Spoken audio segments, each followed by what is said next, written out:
Welcome to the show. My name is Hannah, and this is the lovely Kasenia.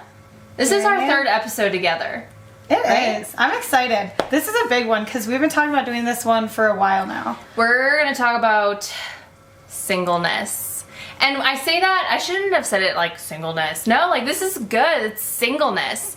So this episode, we're going to title it How to Be Single. And we're going to just jump right into it because there's a lot of meat. We can talk about so much. Yeah. So we're going to start it off right away, Kasenia.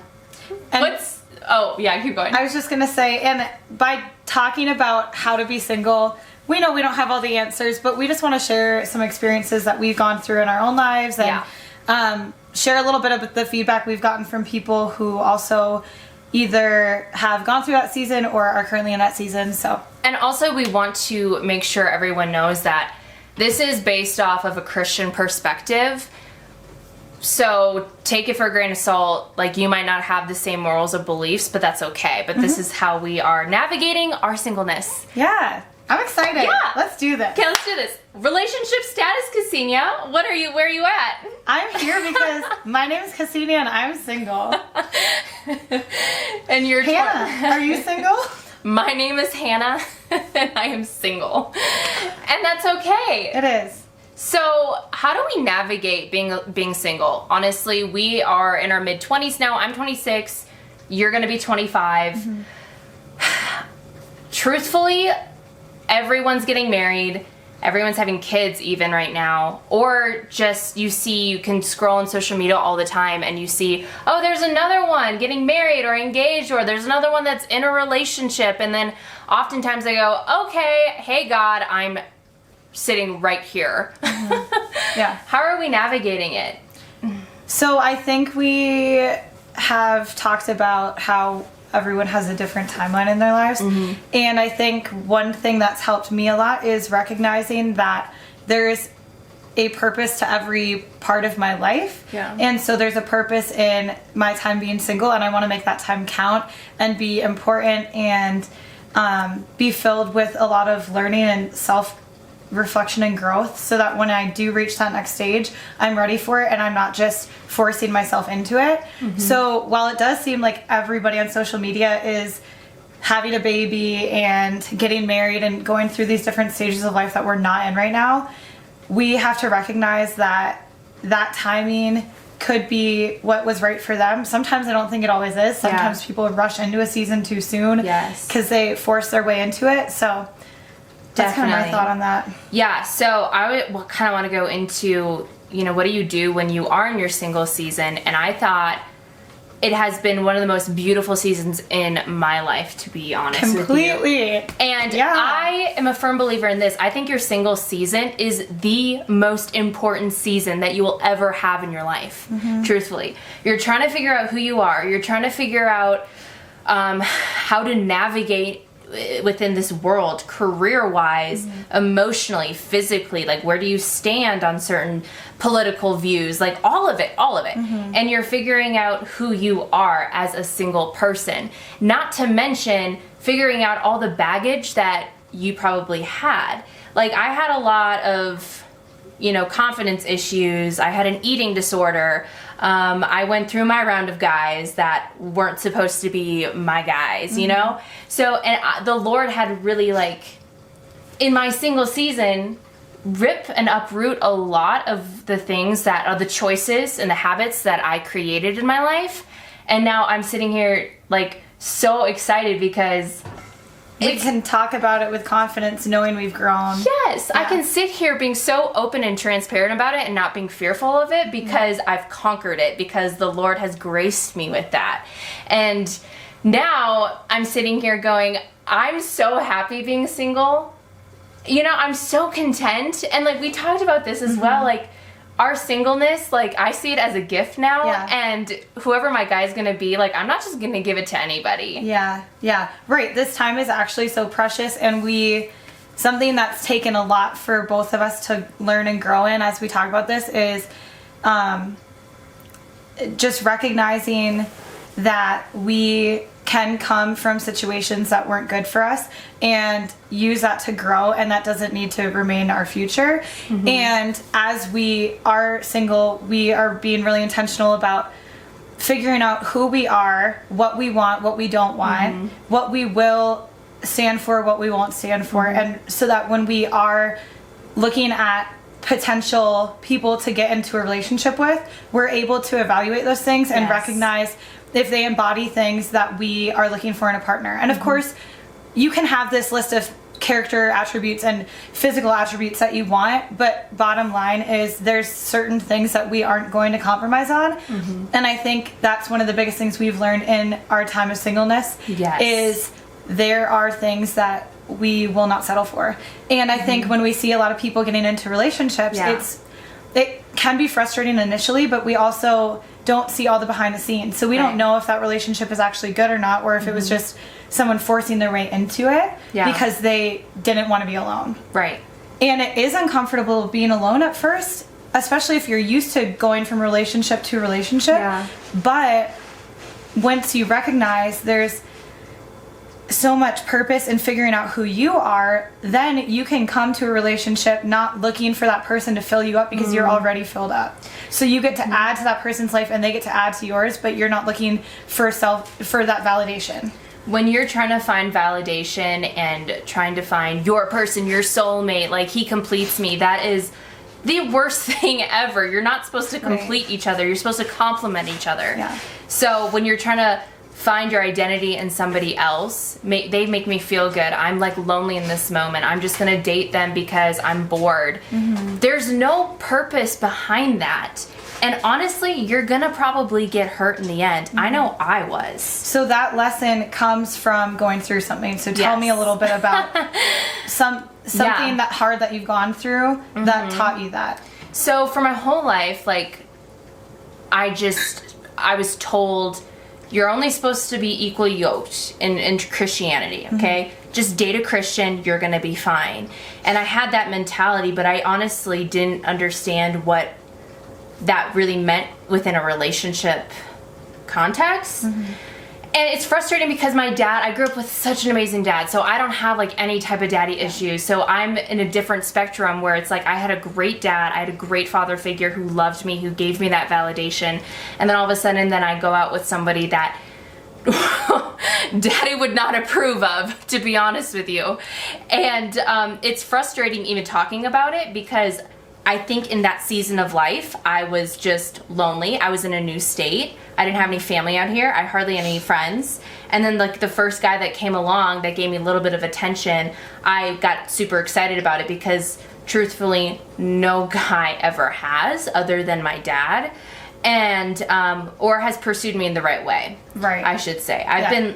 You can get attention, but is it the attention that you actually want? Yes. So my 6 first months here in Colorado, I got into a relationship that was just so far from what the Lord has for me. It's not even funny.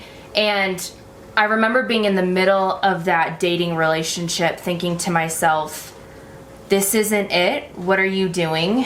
But I was almost addicted to the feeling of being wanted.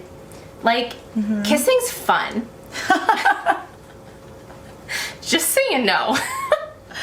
But and I say that really wholesomely though. Like, it is, and what I'm, you know what I'm saying? I do. I agree. I haven't kissed anyone in a very long time now, you know, and like it is fun. It's fun. So when you have that in the moment, your emotions take over. It draws you in, and then it draws you in. And then when you're not in a godly relationship, it leads one thing to the other, and then all of a sudden he's taking more from you than what he's supposed to actually be giving life into you in terms of like he should be sound with the Lord and he should be able to like lead you into wholesome things within that relationship. So anyways, long story short, my relationships past haven't been wise. Same here. But that has completely changed because I've been single for a very, very long time now. And so happy. And like, I am excited for what God has for me. And I'm so excited for what God has for you. Okay, so what exactly are you looking for in a guy? Okay, so first I think we need to establish what I'm not looking for. Because I think that in this time I've learned a lot about, in this time of being single, and same for you, we've learned what we don't want in somebody. Oh, yes. So for me, I'm not looking for someone who just has all the physical attributes that are attractive to me. I think in the past, as I've learned and grown, I've realized that that is a really easy thing for me to trip up on, is being really attracted to someone initially and then not paying close attention to who they are as a person on the inside. And of course, it's easy to say that those things matter to you, but I think that it's really important to recognize what can distract you and get in your way. So that's a big thing that I am not looking for first and foremost. Of course, you want to be attracted to the person you end up, like that of course is necessary too, but that can't be the first thing to think about. I think having someone who has a servant's heart and is willing to continue to grow, is growth minded, someone who truly loves the Lord and pursues that relationship above everything else, including me, because I want to be led by someone, and I feel that is something that I believe is the man should be the leader in the relationship. Yes, I agree. And you want to be equal and both be able to make decisions and learn and grow together and serve one another, but they need to be so in love with God that they are looking to Him for the answers and not looking for me to be that validation or that missing piece or whatever. What I think has been really cool in our singleness, since we've had the experiences that we've had, we've made the mistakes that we've had, and we own up to those mistakes, right? We have this level, like we have this standard, and we set the standard, and it's not necessarily unrealistic standards. Okay, so many friends of mine even go, Hannah, just, it's fine. Right. You know, he goes to church. No, you don't understand. I've been hurt before, and that is not based off of that person. It was based off of me. Like, I was hurting myself, and I refuse to do that again. So it's really cool to see now, like, guys coming your way or guys coming my way asking me out, and even if I'm attracted to them physically, I'm like, boy, no, you love Jesus. If you don't, boy, bye. Or you go on a date and you are like, it's not worth the second date. Because although you know that you could have a good time with that person, you know that there isn't that depth there. Are you talking about Airplane Boy? That is definitely, that is one person I could be talking about. At least one, yeah. No, I went on this date with this guy who was on my flight. He asked me for my number, and I was like, fine, I'll totally give him a shot. I'm not just making this up, 5 seconds in of being on this date, I instantly knew. I was like, nope, this is not it. 5 seconds in. And it was kind of a bummer though, because I'm like, okay, I'm 5 seconds in, I'm already not like interested in this guy, but I had to go through the date. That's like the worst thing ever. But yeah, so it's been really cool to see like the growth that we've had when it comes to guys like asking us out, but we like know that it's not it. Because we have that standard, we have that level of expectation that God is going to bring us someone that is like totally in love with the Lord, like you said, and who's going to be in love with Him more than He will be with us. And who helps you grow versus allowing you to be stagnant or just totally focused on them. Totally. So we took a few polls on Instagram, and one of the questions was like, if you are single right now, what's one of the most frustrating things? And one of the girls said on Instagram, she said, it's either you get into a relationship and they want to get married in the first 2 weeks, or these guys or girls, I guess, don't want to commit. That's frustrating. Comments. So that's true, because especially in the Christian world or whatever, if that is an important part of your relationship, is finding someone who shares that faith with Yeah. you. It's like, let's get married. Yeah. Yeah. Yeah. You can't go 0 to 100. Right. But I also think that there is a huge issue in our culture with commitment and people defining what their expectations are, what they mean by what they say. Yeah. Like, you got to provide some clarity. Yes. Because it's pretty easy to tell if you are making someone feel that you're interested in them and to not define that, and then to just keep stringing them along, or I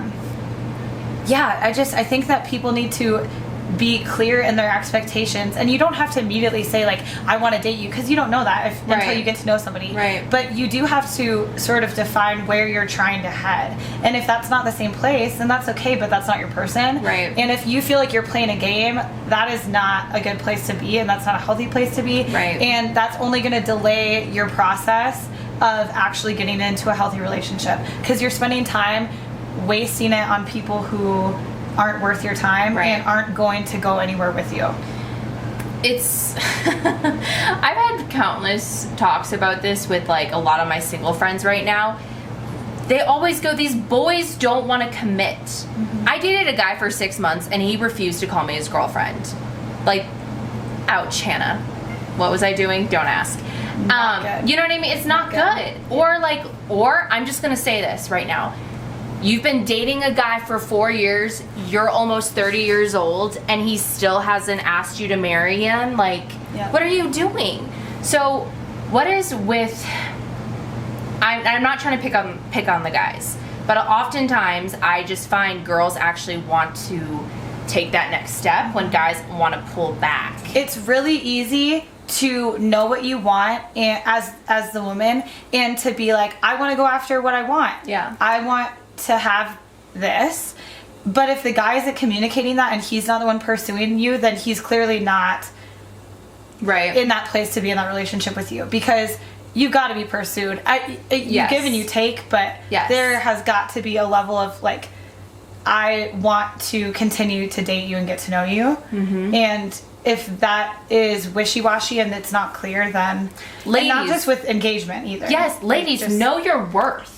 Okay, like, know that you're worth more than a hookup relationship. Let's be honest, though. You're worth so much more than that. It's been so frustrating to see countless number of friends just want to fling because they're lonely, or you're gonna get this amount of satisfaction, and then it's all gone in a matter of minutes, hours, whatever. I'd rather be single for the next 5 years, completely single, and find my right person, or the Lord bringing me the right person, than like dating someone right now because I want to date someone and I want to feel that in the moment. 5 years, I don't, like that. I'm 31.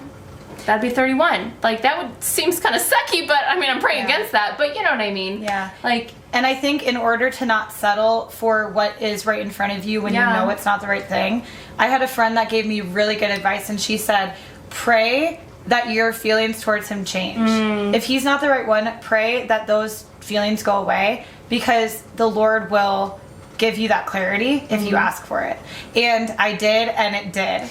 Yes. And it was so cool, because it was like, no, this is not right, clearly. So there's been so many countless number of times when like you and I have like the same like situation where you liked a guy and it just like, okay, we're gonna go over time a little bit, but like we need to talk about this. Rejection is a thing. Okay, you just recently like kind of got over a little crush. I just recently got over a little crush because I got rejected. Like, that's just the way it is. And truthfully, rejection sucks, but when the moment of the rejection, I remember thinking to myself, okay, God, like, this is a rejection and it hurts and I'm disappointed, but like, Lord, you're never going to disappoint me. Okay, you're never going to reject me. And it's almost like, thank you, because he's not the one then. Like, good, this is good. And even if it sucks in the moment and you still really have feelings for that person, it's there is a piece in knowing that you're making the right decision, even if it's painful, to move forward and move away from that. I think you have to set boundaries for yourself and say, okay, although this feels good in the moment, I cannot cross this line, and I'm going to, step away. Yeah. When boys don't call again, oh well. Or when you don't call again, because you've done that too. Okay, yes. I mean, like, I have done the same thing. Like, I've rejected guys before. So, well, yeah, right. And I don't mean that in a bad way. I think it's a good thing. Yeah. Like, you set that point where you knew it wasn't the right thing, and you set that boundary that you needed to. So Valentine's Day is just right around the corner, and... What do you think about Valentine's Day? What do I think about Valentine's Day? I love Valentine's Day, and I've never had a Valentine. Ever. Does 7th grade count? Let's give this girl a Valentine. Stop it. No, I mean, like, and I'm not saying that out of, like, oh my gosh, like, my life, like, sucks, but, like, I truly have never had a Valentine. And someday, I'll get those roses, and it's gonna be great, so. But I love Valentine's Day, because my dad always gets me something. You've had a Valentine your whole life. My whole life, which is my dad. Oh, my dad, I love him so much. I love you. What about you? You think it's overrated. You think it's overrated. Valentine's Day is overrated. So don't get her a Valentine, I guess. think that the person you're with should be making you feel special all the time, not just on a certain day. I agree. And likewise for us too. Like, we want to give that back to somebody, because it's not all about how we're treated. We also want to give that in return and make that other person feel seen and valued and cared for. So, if you are single on Valentine's Day, you're not alone, and it's not a bad thing. And it's not a bad thing. Buy yourself chocolates, have a bubble bath, watch a rom-com, go on a run. Yeah. It doesn't have to be a sad thing. I don't think it's a sad thing at all. I think there's so much purpose and beauty in being single, and we're going to continue to grow in this time. And if you're continuing to wait and you feel like, wow, this is never ending, there is hope that there's still purpose in that time that you're going through, I think. Yes. There's so much purpose. Like I said earlier in this discussion, your single season is the most important season of your life. Because when I meet my husband someday, it's going to be so good, because in our marriage, it's going to be just the foundation of Jesus. And you're going to be ready for it instead of wishing you had gone back and made something out of that time being single. Exactly. If you are single, we love you. We are single. If you want this girl's number, DM me. I'll give it to you. She'll ask you some questions first, and then she'll maybe give you the number. Yes. Maybe. Not that easy. Yeah. No. Yeah. I love you, Hannah. I love you too. Thanks for talking about this with me. This is so good. This is so good. We love you all. Thank you so much for listening. Don't forget to subscribe to my YouTube channel. Follow us on Instagram, Facebook, all the socials. We love you. Until next time. Happy Valentine's Day.